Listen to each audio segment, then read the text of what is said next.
ஓம் கருவூர் சித்தப்பெருமான் திருவடிகளே போற்றி. ஓம் சரவண பவ. பாலும் தெளிவேனும் பாகும் பருப்பும் இவை நாளும் கலந்தனக்கு நான் தருவேன். கோலம் செய் துங்க கரிமுகத்து தூமணியே நீ எனக்கு சங்கத்தமிழ் மூன்றும் தா. நெக்ஸன் அன்பர்கள் அனைவருக்கும் சொர்ணலட்சுமியின் ஆத்ம வணக்கங்கள். இந்த பதிவு ஆகஸ்ட் மாதத்துக்குரிய சிறப்பான பலன்களை காணவிருக்கிறோம்.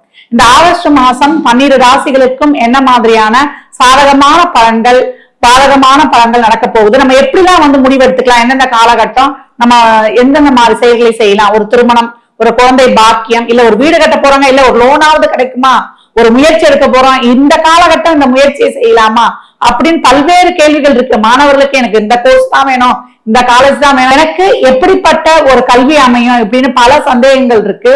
லவ் நான் ப்ரப்போசல் சொல்ல போறேன், இந்த காலகட்டம் சொல்லலாமா, இல்ல என்னுடைய பிரேக்கப் ஆன காதல் டேக் ஆஃப் ஆகுமா அப்படின்லாம் நிறைய சந்தேகங்கள் இதெல்லாம் இருக்கும். இந்த காலகட்டம் இதை செய்யுங்க, இந்த காலகட்டம் நீங்க இவங்களை சந்திச்சா உங்களுக்கு சக்சஸ் ஆகும் அப்படின்ற உங்களுக்கு முக்கியமான ஒரு சில செயல்பாடுகளை கோள்களின் நிலையை வைத்து நம்ம சொல்லவிருக்கிறோம். அதனால 12 ராசிக்கும் துல்லியமான பலன்களை தனித்தனி பதிவுகளாக இந்த மாதம் தரப்பட்டிருக்கு. பதிவுக்குள் போகலாம் வாங்க. சிம்ம ராசி சிம்ம லக்னத்திற்கான பலன்களை காணவிருக்கிறோம். இந்த மாதம் சிம்மம் எதிர்பார்த்திருந்தா ஏமாற்றம்னா அடிப்படை தேவைகள் பூர்த்தியாகும். இந்த அஷ்டம சனியில இதுவே நம்மளுக்கு பெரிய கிஃப்ட்னு சொல்லலாம். ஏன்னா 3-10 சுக்கிரன் நம்மளுக்கு நீசமாகிறாரு. கடின உழைப்பு தேவை. அப்படியே நம்ம போட்டா கூட நம்மளுக்கு எதிர்பார்த்த விஷயங்கள் நடக்கிறது ரொம்ப கம்மி. நம்ம என்னடா இவ்வளவு கஷ்டப்படுறோமே, நம்மளுக்கு எதுவுமே நடக்க மாட்டுது அப்படின்ற நெகட்டிவ் தாட் மட்டும் போட்டுறாதீங்க. அதே போல குடும்ப உறவுகள்ல தேவையில்லாத வாக்குவாதங்களை வைத்துக் கொள்ளாதீங்க. கணவன் மனைவிக்கிடையே விட்டு கொடுத்து போறது இந்த காலகட்டம் ரொம்ப அவசியம்.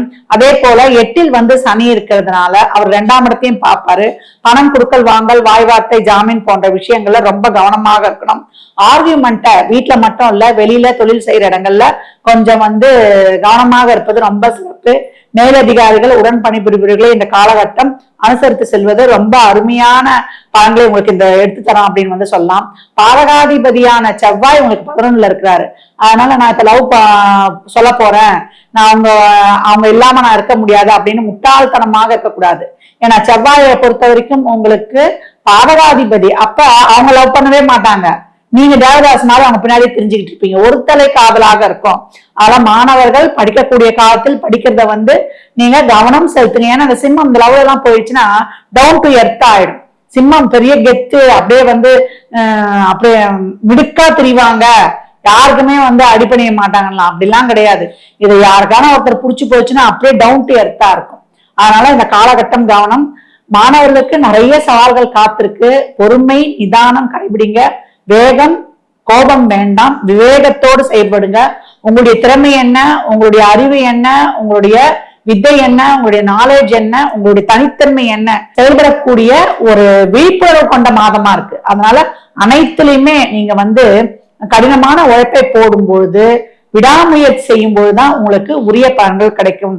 அதனால சோர்வு அடையக்கூடாது. நம்ம இப்ப போடுற முயற்சி எல்லாம் பின்னாடி நம்மளுக்கு பலன்களாக கிடைக்கக்கூடிய கனிவான காலம் கொண்டே இருக்கின்ற ஒரு தன்னம்பிக்கையும் ஒரு என்ன சொல்றது, நம்ம ஒரு உறுதியா நம்ம செயல்படணும். இந்த காலகட்டம் நம்ம சோர்ந்து மட்டும் போயிட்டுன்னு வச்சுக்கோங்களேன், நம்மள மூளையில முடக்கி போற்றும் லக்னத்தில் இருக்கக்கூடிய கேது. அப்ப ஆரோக்கியத்துல பாத்தீங்கன்னா இந்த காலகட்டம் சனி 8ல் வேற இருக்கிறாரு. அதனால எல்லா பிரச்சனையுமே வரும். சுக்கிரனும் நீச்சம். அதனால உடம்புல எதிர்ப்பு சக்தி குறைபாடு, பிரயாணத்துல கவனமா இருக்கணும், வாகனத்துல கவனமா இருக்கணும், நண்பர்களோட வண்டியில போறது ரொம்ப கவனமாக இருக்கணும். இந்த பைக் ரைடிங் எல்லாம் போறீங்க இல்லையா, அதெல்லாம் இந்த காலகட்டம் தவிர்த்துக் கொள்வது ரொம்ப சிறப்பு. ஒரு சிலருக்கு ஒத்த தலைவலி, நரம்பு சம்பந்தப்பட்ட பிரச்சனை, இருதயம் சம்பந்தப்பட்ட பிரச்சனைகள், சுக்கிரன் கேது இணைவு. அதனால ரொம்ப கவனமா இருக்கணும். சாப்பாடு விஷயத்துல, ஓய்வெடுக்கிற விஷயத்துல எல்லாம் ரொம்ப கவனத்தை செலுத்தணும். தேவையில்லை ஒருத்தவங்க கிட்ட பேசுறதுனால நம்மளுக்கு மன வருத்தம் இருக்குன்னா அந்த மாதிரி ஆட்களை ஒதுக்கி வைத்துக் கொள்ளுங்க. அதிக பணிச்சுமை இருக்கும். அதனால உடல் சோர்வு, மனசோர்வு ரொம்ப அதிகமாக இருக்கும். நமக்கு அதற்கேற்ற ஒரு பலனும் இருக்காதா? அதனால அதெல்லாம் கவலைப்படாதீங்க. அதன் மூலம் உங்களுக்கு அதிகப்படியான அனுபவங்களை அறிந்து கொள்கிறீர்கள். பெண்கள், வயதானவர்களுக்கு எல்லாம் சொல்லவே வேணாம். இந்த நாள் போகுது அப்படின்னா நல்லபடியா ரொட்டீன் லைஃப் காலையில சாயந்தரம் வரைக்கும் எந்த ஒரு பிரச்சனையும் இல்லாம போச்சுன்னா இறைவா நன்றின்னு பெரிய ஒரு நன்றி சொல்லிடுங்க. அதே போல நான் ஏற்கனவே சொன்ன மாதிரிதான் கொடுத்து கெட்ட பேர் வாங்கறதுக்கு பதிலா நம்ம பண விஷயங்களில் ரொம்ப கவனமாக இருக்கணும். சிம்மம் இந்த மாதம் பொறுத்த வரைக்கும் வேலை இருந்தா அப்படியே கடந்து வந்துருங்க. குடும்ப உறவுகிட்ட அனுசரிச்சு போயிடுங்க.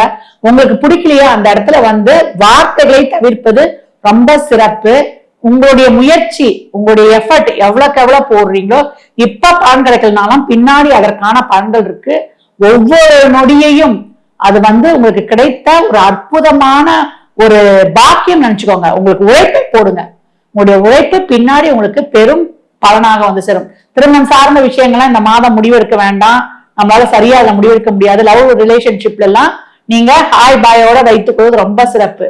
மேற்கொண்டு தேவையில்லாத விஷயங்கள்லாம் பேசினீங்கன்னா உங்களுக்கு பிரேக்கப் ஆகக்கூடிய வாய்ப்புகள் அதிகம். அதனால உறவுகள் கிட்ட நம்ம நெருங்கி இருக்கவங்க கிட்ட எல்லாம் குடும்பத்துல எல்லாம் அமைதி காத்து கடந்து வருவது ரொம்ப அருமை அப்படின்னு சொல்லியாச்சு. எப்பவும் பாத்துக்கோங்க, எதிர்பார்ப்பு இல்லைன்னா ஏமாற்றம் இல்லை.